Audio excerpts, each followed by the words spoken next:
অনেক দিন ধরেই আমরা ভাবছিলাম দক্ষিণেশ্বরের মন্দিরে যাব। সেদিন আমরা চলে গেছিলাম দক্ষিণেশ্বরের মন্দিরে। বঙ্গীয় স্থাপত্যের একটি আদর্শ নিদর্শন দক্ষিণেশ্বর। আর এই দক্ষিণেশ্বরের ইতিহাস আমাদের কিন্তু কারোরই অজানা নেই। মায়ের স্বপ্নাদেশ পেয়েই রানী রাসমণি 1855 সালের 31শে মে এই মন্দিরটি স্থাপন করেছিলেন।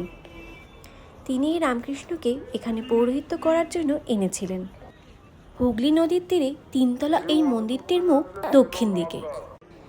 এই মন্দিরে রয়েছে মোট 9টি চূড়া। একটি উত্তোলিত দালানের উপর মূল গর্ভগৃহ নির্মিত। মূল মন্দিরের পাশেই রয়েছে 12টি আটচালা, আর সেখানে রয়েছে একই দেখতে 12টা শিবলিঙ্গ। ভেতরে যেহেতু মোবাইল নিয়ে যাওয়া নিষেধ ছিল, তাই আমরা বাইরে থেকেই ভিডিও নিচ্ছিলাম। সকাল 6টা থেকে দুপুর 1টা পর্যন্ত এই মন্দির খোলা থাকে।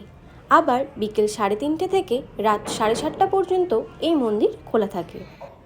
আমরা যেদিন গেছিলাম সেদিন ছিল শনিবার, আর শনিবারে সেই মন্দিরে কিন্তু ভীষণ ভিড় ছিল।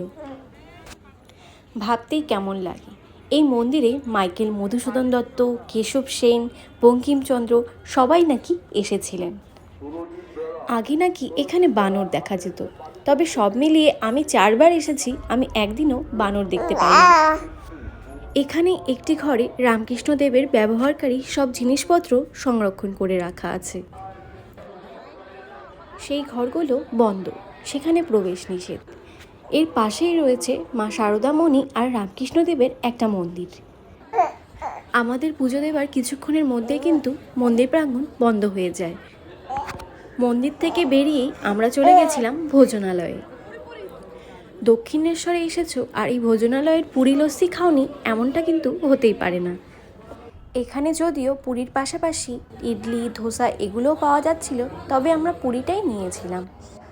কবে থেকেই ভাবছিলাম যে দক্ষিণেশ্বর মায়ের মন্দিরে আসব, তবে কেন জানি না মনে হয় যে মা যদি তোমায় না টানে, তুমি কিন্তু এখানে আসতে পারবে না। পুতুলকে নিয়ে প্রথমবার দক্ষিণেশ্বরে গেছিলাম।